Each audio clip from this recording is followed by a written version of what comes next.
날씨가 엄청 무덥습니다.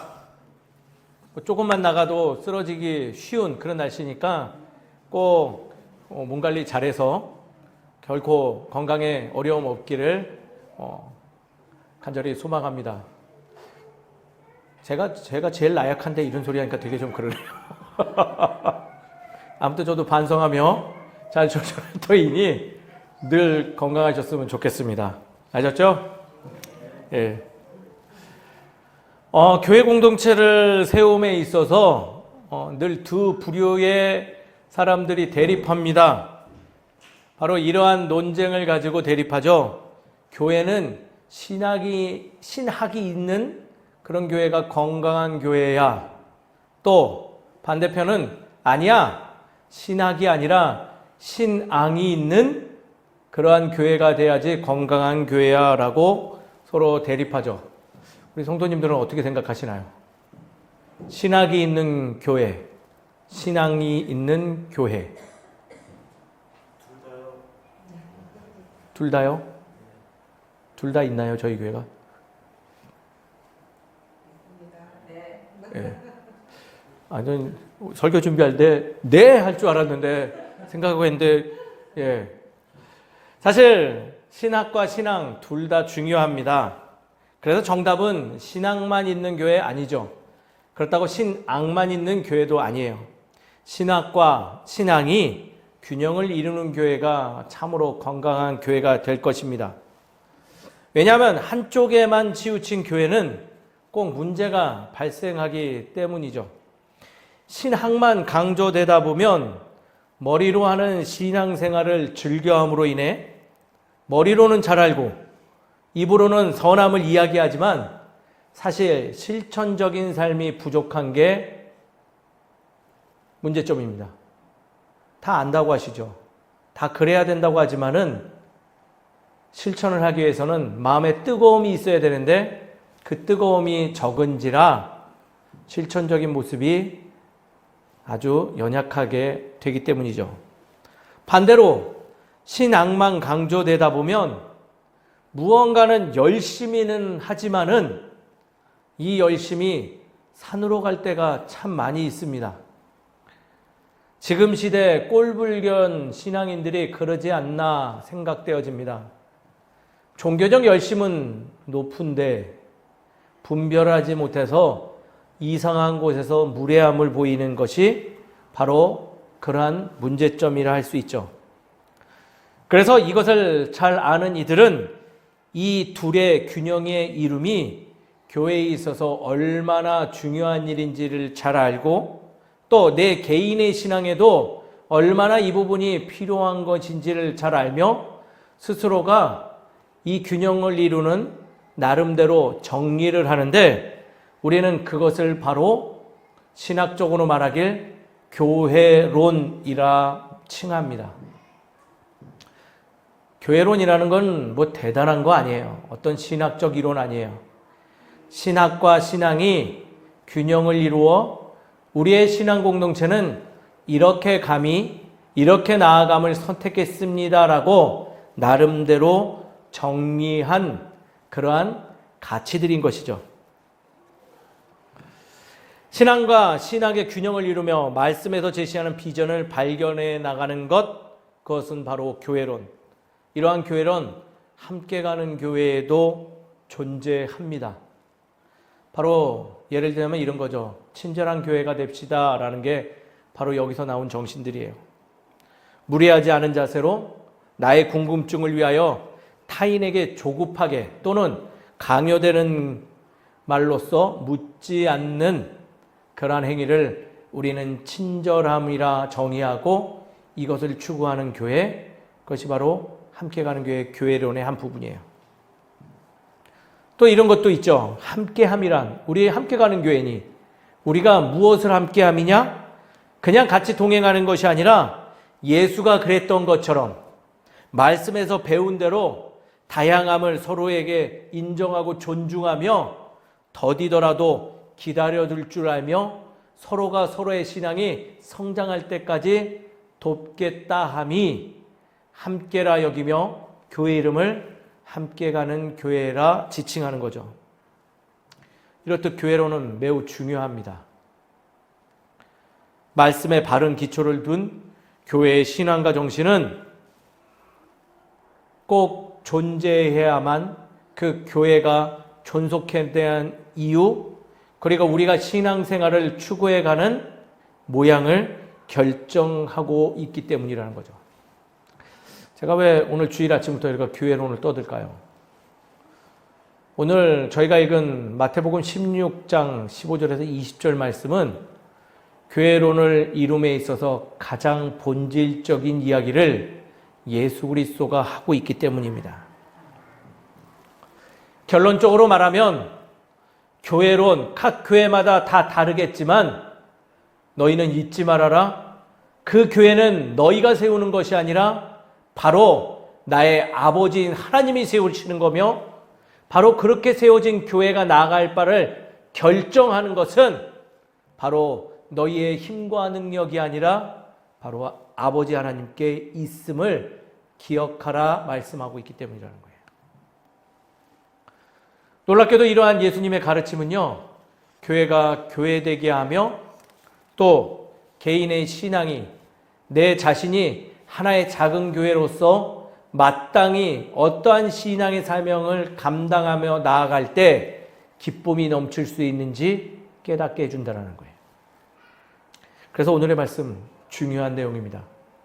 사랑하는 성도님 여러분, 오늘 말씀을 통해서 바로 하나님께서 세우시는 교회가 바로 본인이 되고 우리 모두가 되기를 주의 이름으로 축원드립니다.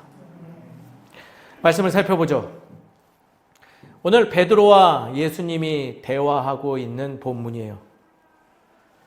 바로 그런데 이 대화 이전에 많은 일들이 있었죠. 첫 번째는요, 바리새인과 사두개인이 찾아와 예수님을 시험한 사건이 16장 1절에 기록되어져 있어요. 예수님은 그러한 불순한 의도를 가지고 질문하는 그들에게 시대의 표적을 이야기하며 그들의 시험을 지혜롭게 이겨내십니다. 도리어 바리새인과 사두개인에게 믿음에 대하여 묻기에 그들에게 믿음이 무엇인지에 대해서 아주 명확하게 한 수 가르쳐 주시죠. 그런 사건이요, 문득 예수는 제자들에게 묻습니다. 얘들아, 사람들이 나를 누구라 하느냐? 그랬더니 제자들은 여러 가지 들어왔던 이야기들을 하죠. 그러나 예수님이 그것에 관심이 있어서 물어보셨을까요? 사람들의 입에 오르는 자신의 모습에 대해서 관심이 있어서 묻기보다는 그 다음 저희 본문에 보듯이 가장 중요한 이야기를 하죠. 그렇구나. 그들은 그렇게 이야기하는구나. 근데 너희는, 바로 너는 나를 누구라 생각하느냐라고 묻는다라는 거예요. 이 물음에 베드로는 잘 알지는 못했지만 마치 소가 뒷걸음치다가 무엇인가 밟은 것처럼 참 명답을 얘기합니다. 주는 그리스도시요 살아계신 하나님의 아들입니다라는 유명한 말을 남기죠. 이 말을 들은 후에 예수님은 말해 주십니다.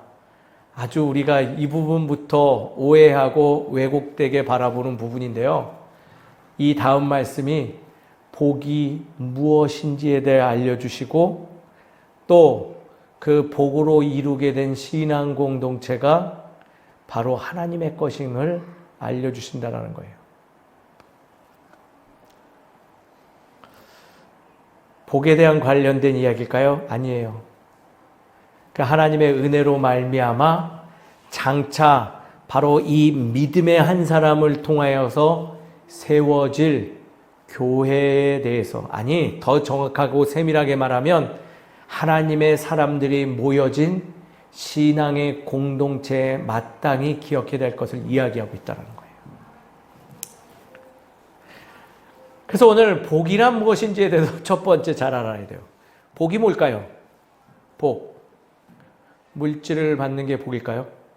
예수님 믿었더니 집안이 잘 되어지고 물질이 넉넉해지고 바라는 거 막 덜컥덜컥 이루어지고 어디 전도 나갔더니 어느 전도팀들이 그런 얘기 하더라고요. 예수님 믿으면 집안이 잘 된대요. 아니, 물론 결론적으로 맞죠. 근데 복에 대해서는 잘 모르시는 것 같아요. 오늘 복에 대해서 예수님이 아주 심플하게 가르쳐 주세요. 뭐냐? 복이라는 것은요, 예수의 본질을 하나님의 은혜로 알게 된 것이다 라는 것을 알려주세요.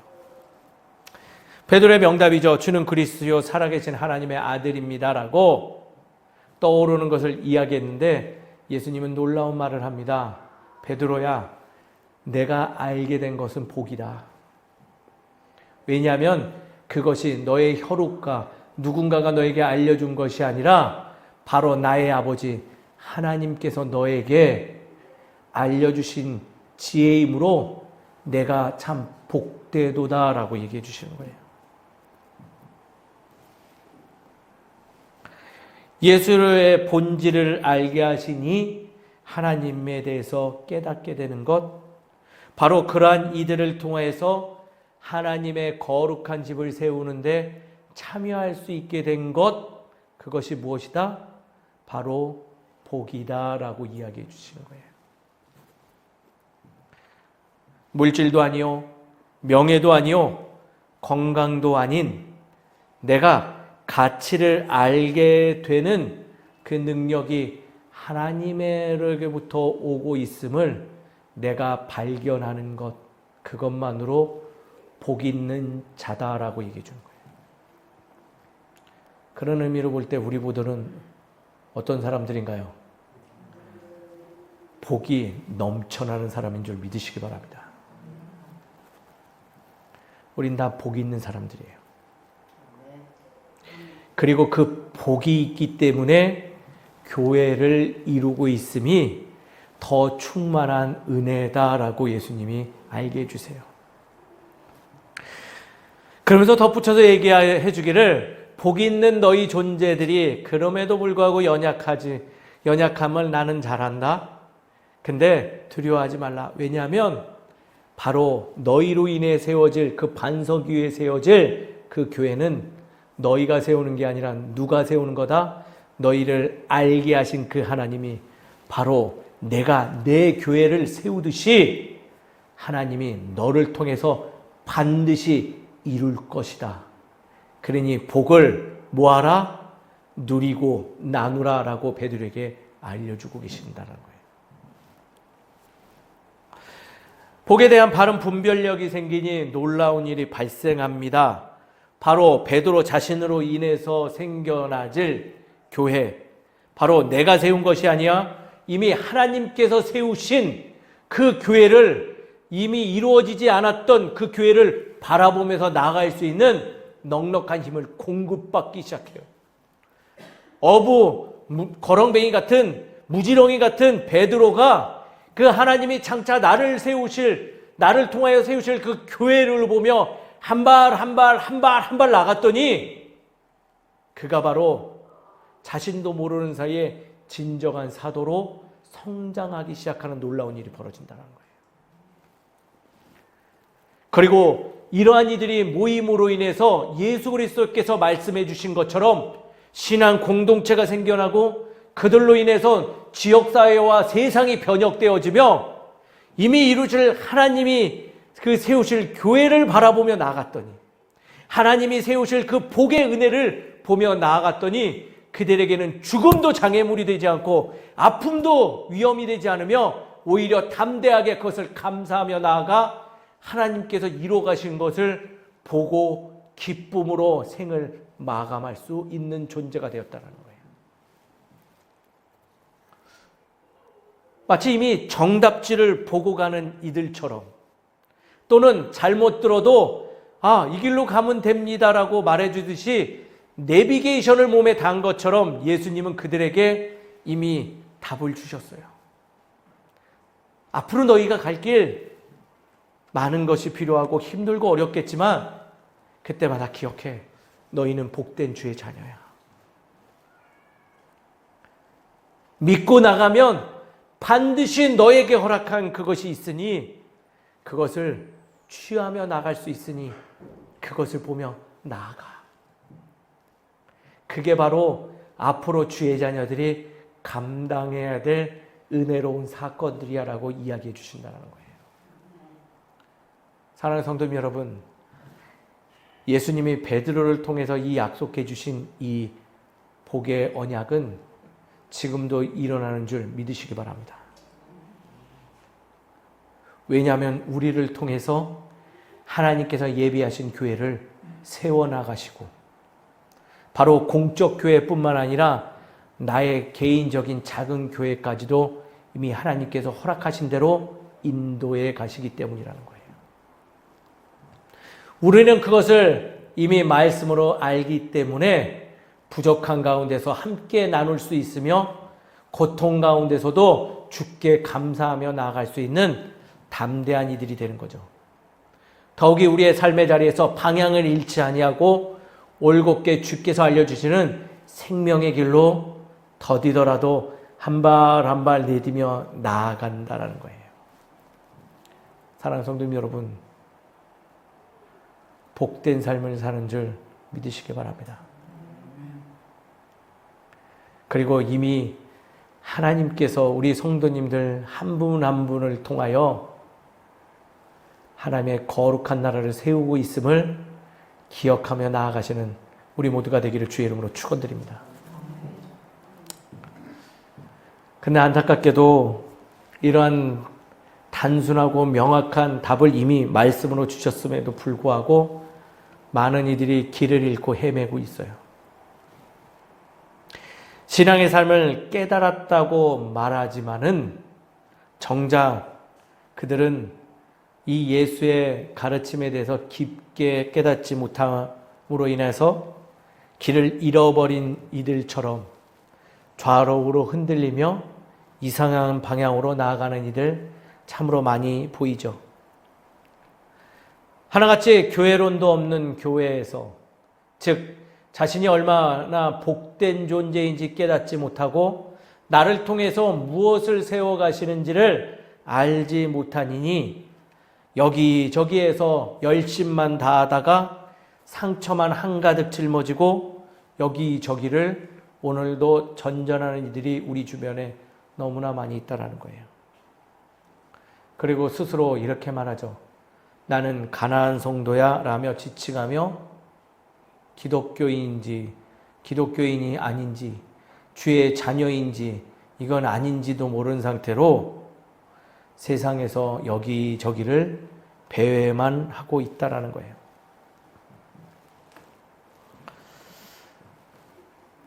참으로 연약해 보이고 안타깝지만은 그들에게도 참 문제가 커요.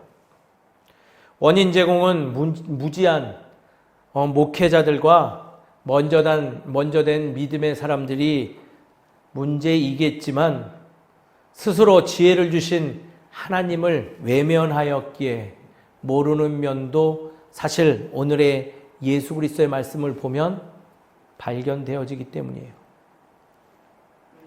누구를 탓하기 이전에 스스로 알아보지 못한 부분을 회개도 하지 못한 채 여기저기 길을 잃은 채 상처만 줄줄 흘리고 다니는 그 모습이 참으로 안타까워요. 저는 그래서 복음의 사명을 우리가 결코 잊지 말아야 된다 생각되어집니다. 성도가 길을 잃으니 교회 공동체도 길을 잃어버립니다. 교회는 비즈니스 하다가 실패한 것처럼 경매로 쏟아져 나오고 존재하더라도 사회의 골칫거리로 추락해버렸고 무엇을 열심히는 하지만 돌아오는 것은 차가운 시선과 외면뿐. 젊은 세대들은 이제는 교회를 보며 희망을 발견하기보다는 상처만 발견하는, 이제는 자기 물건인 양 마치 그 피부치에게 상속까지 해주는 그런 꼴불견만 가지고 있죠.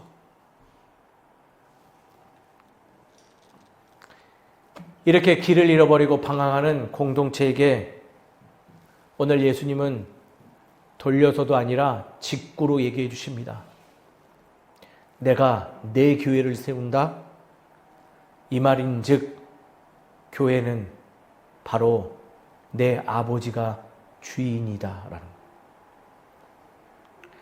온전한 주인을 분별하고 참된 주인이 이루어 가실 것을 믿음으로 바라보며 나아가야지, 어찌하여 누군가의 탓을 하며 어찌하여 지금 아버지의 뜻과는 상관없는 것들을 모으며 축적하고 그것을 마치 주의 뜻인 것 마냥 하느냐? 진정으로 하나님께서 원하시는, 하나님께서 세우신 교회의 모습을 회복하고 너희들은 믿음으로 나아가라 라고 이야기하고 있다는 거예요. 그리고 그 모습을 회복할 때 어떠한 문이라도 여는 열쇠가 있음을 너희는 깨닫게 될 것이다. 하나님 나라에 아무 제약 없이 드나들면 누릴 수 있는 권세 있는 존재인지를 알게 된다. 땅에서도 예 하면 하늘에서도 예이며 땅에서도 아니오 하면 하늘에서도 아니오라고 할 수 있는 그러한 감당 못할 능력을 너희 안에 이미 주셨다. 그러니 믿고 주의 길로 나아가라라고 이야기하고 있다는 거예요. 사랑하는 성도 여러분, 짧지만 깊은 울림이 있는 예수의 이 가르침을 우리의 마음에 새기는 우리 모두가 되기를 주의 이름으로 축원드립니다. 우리가 부르는 이 공적 교회, 또 작게는 내 자신이 교회, 이 모두 하나님의 것입니다. 하나님이 세워가십니다. 우리는 그것을 의심하기보다는 믿음으로 믿고 나아갈 때 이미 말씀에서 허락하신 이 모든 것들을 누리게 될 줄 믿으시기 바랍니다. 어쩌면 이미 누리고 계실지도 모릅니다. 그것을 반드시 기억하시며 우리의 삶을 주께서 기뻐하시는 삶으로 인도해 나가는 우리 모두가 되기를 주의 이름으로 축원드립니다. 이러한 귀한 가르침 이후 예수님의 당부의 말씀이 동반되어야 우리에게는 선한 능력이 임하고 있었음을 깨닫게 되는 것이죠. 즉 예수를 그리스도라 말하지 말 것을 당부하는 의미를 살펴보면서 우리에게 이 말씀 주심이 얼마나 중요한 것인지를 우리는 조금은 더 기억해 봐야 될 것 같아요. 오늘 예수님은 이러한 귀중한 것을 알려주시며 제자들에게 말하고 있어요. 야, 얘들아, 근데 내가 그리스도인 것을 절대로 비밀로 해. 말하지 마. 왜 그럴까요? 치사 빤스하게 우리만 알고 있자 그런 의미로 했을까요? 아니에요. 아직 자신의 분별력이 없는 이들이 자칫 예수에 대해서 오해할까 봐, 예수님 자신으로 인해서 하나님의 영광이 가리워질까 봐 하나님의 때를 기다리며 이야기할 것을 당부하고 있다는 거예요. 그래서 오늘 가르침에는요, 중요한 교훈이 하나 더 담겨져 있어요. 그것은 뭐냐? 두 가지가 있는데 첫 번째는요, 우리가 믿음의 삶을 살아갈 때 꼭 기억해야 될 것 한 가지, 그것은 바로 하나님의 때를 기억하며 믿음을 소유해야 된다는 거예요. 다 익히 들어왔던 얘기예요. 예수는 앞선 이야기를 통하여 바리새인과 사두개인들로부터 시기를 받고 예수를 경험한 이들 중에는 그를 향한 존경과 기쁨보다는 두려움을 알고 있는 이들이 많이 있음을 잘 알고 있어요. 좀 쉽게 표현할까요? 예수님이 가는 곳마다 놀라운 일을 벌이고 알려줬음에도 불구하고 사람들은 뭐 했다?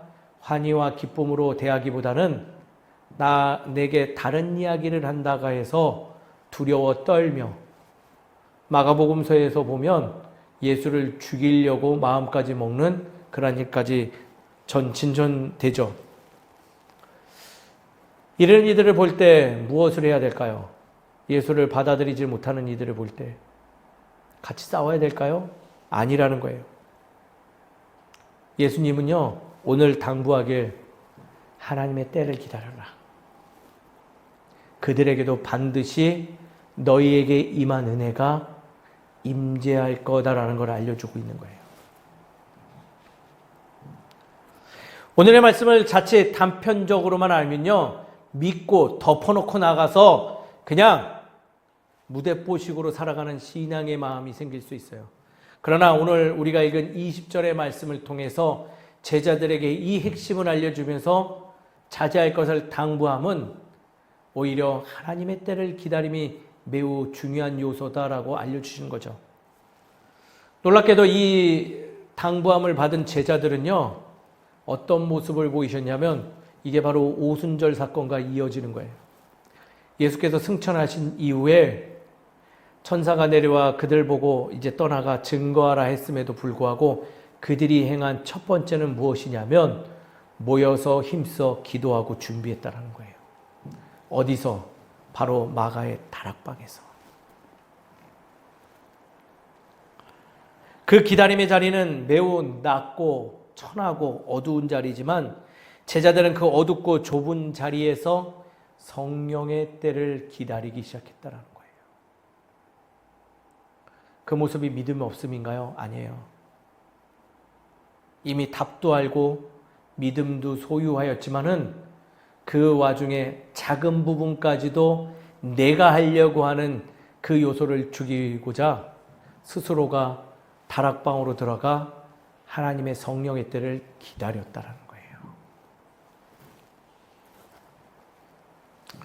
저도 이런 부분을 요즘 길에서 발견하는 것 같아요. 거리에 나서기 전 함께 전도하는 목사님들하고요, 진심으로 예배드리고 기도해요. 한 10시 반부터 모여서 점심 먹기 전까지 하니 대략 한 2시간 정도 진짜 심혈을 기울여서 돌아가면서 목회자들이니 인도하고 기도회를 하죠. 그게 처음에는 무슨 소용이 있을까 좀 그런 생각도 들었어요. 이거 한다고 전단지 한 번 더 받아줄까? 전도협서 더 받아줄까? 라고 생각했는데 어리석은 생각이었어요. 믿고 기도하며 준비하고 나갔더니 내가 만나야 될 존재 하나를 꼭 만나게 하신다라는 거예요. 그 놀라운 사건이 일어나요. 일면식도 없는 이들과 예수에 대해서 이야기하는 사건이 벌어지죠. 나이, 성별, 있고 없음, 관계되지 않고 모든 이들과 함께 나누고 이제는 기도를 부탁하는 이들도 생기기 시작해요. 오늘 내가 전했다라고 생각하기보다 그러한 순간을 맞이할 때면 참으로 하나님의 때를 기다리는 것이 중요한 거구나. 덮어놓고 내가 믿음이 있다 하여서 나가는 것보다 때를 기다리며 주께서 이루어질 것을 소망하고 그 자리에 나아감도 굉장히 중요하다는 것을 깨달았다는 거예요. 많은 교회들이 믿음이 발생하면요, 뭔가 자꾸 하려고 그래요. 그리고 무언가 도와주려고 하다가 결국은 얼마 못 가서 상처 입는 경우를 참 많이 봐요. 사랑하는 성도님 여러분, 우리는 하나님께서 보여주신 비전과 또 내 안에 믿음이 있다 느껴지시면 우리 같이 약속하시게요. 잠시 잠깐 멈추고 주의 때를 기다리는 우리 모두가 되기를 주의 이름으로 축원드립니다. 반드시 하나님께서 이루실 겁니다. 그러니 그 때를, 주께서 이끄시는 그 때를 기다리는 우리 모두가 될 때 더디더라도 놀라운 영광의 사건의 중심에 서 있는 우리가 엿보일 것일 줄 믿습니다. 두 번째는요, 아주 단순한 건데 믿고 나아가는 게 중요하다고 예수님은 얘기해 주세요. 뭐하고 나간다고요? 믿고 나감이. 다른 말로 바꾸면 될 줄 알고 인도하심을 따라 나가는 거예요. 예수는 제자들에게 당부함이 말보다는 삶으로 증명할 것을 당부하시죠. 입으로 증거하는 거 매우 중요한 거예요.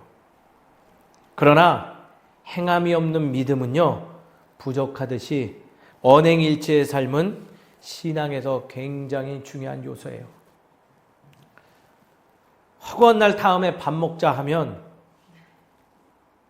뭐 합니까? 안 먹어요.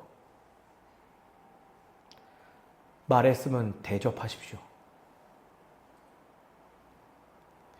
다음에 꼭 참여한다고 말한 분들 치고 그 다음에 모습 보이는 분 제가 50평생 본 적 없습니다. 그냥 참여하십시오. 매일 사랑한다고 표현하는 것도 좋지만요. 한 번쯤은 그 사랑을 행동으로 좀 표현할 때 그 사랑의 가치가 더욱더 명확해집니다. 말뿐이신 신앙에서 행함이 있는 존재로서의 신앙 굉장히 중요한 거예요. 예수님은 말씀하신 대로 사신 분이에요. 그리고 놀랍게도 많은 것을 그 믿음을 가지고 말하였고 행하셨다라는 거죠. 그래서 모든 것을 다 이루신 분이 되었어요. 오히려 그들이 패했다고 저주받아서 죽었다고 외쳤지만은 결국 그들은 다 사라지고 믿음으로 십자가까지 올라가신 그 예수의 삶을 통해서 세상은 변했죠. 예수는 어떻게 그 모든 거 감당했을까요? 어떻게 말한 대로 살 수 있었을까요? 그것은요, 단순합니다. 아버지께서 반드시 이루실 것을 믿고 나아가기 때문에 됐다라는 거예요. 생각해보니 저희 교회도 그렇게 탄생했더라고요. 제가 늘상 말하죠. 저 동강아파트 정문에서 이 건물을 봤는데 저는 그날 분명히 들었어요. 아들아, 저희가 교회 될 거야. 아들아, 내가 반드시 교회 세울 거야. 저는 그걸 의심하고 착각했어요. 이상한 필터를 껴서 이렇게 들었어요. 아이코, 나보고 세우라는 소리구나.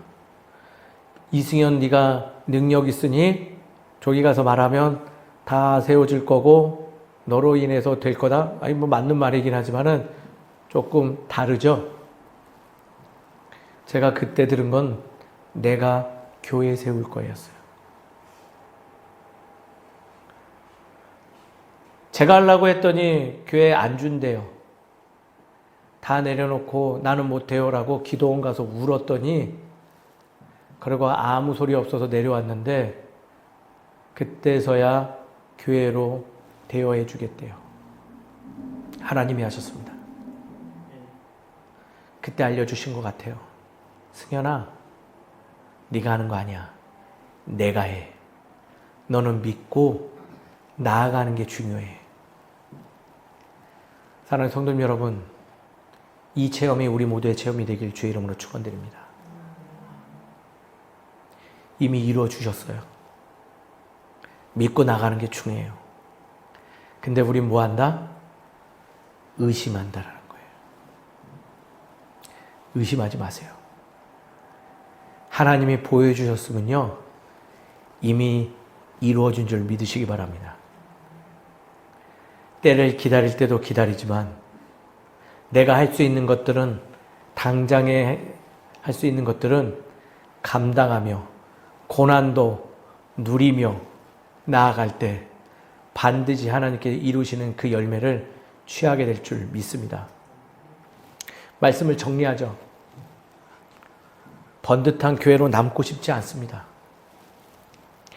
말씀이 살아서 삶으로 증명되는 교회가 되길 소망합니다. 홀로 감당하기 어렵기 때문에 오늘도 함께 하자고 호소합니다. 세상이 말하는 그러한 복은 저는 드릴 수 없어요. 그러나 명확하게 드릴 수 있는 것은요, 우리가 지금 예배드리는 이곳은 하나님이 세우신 교회입니다. 지금 이 자리에 있는 우리 성도님 하나하나는 하나님께서 피땀 흘려 애끓는 마음으로 창조한 그분의 자녀들이십니다. 그분이 이끌어가 주신답니다. 세워주신답니다. 믿고 그것을 함께 우리 손 붙잡고 나아가는 거룩한 주의 공동체 되기를 주의 이름으로 축원드립니다. 기도하겠습니다. 고맙고 감사하신 하나님, 참으로 감사드립니다.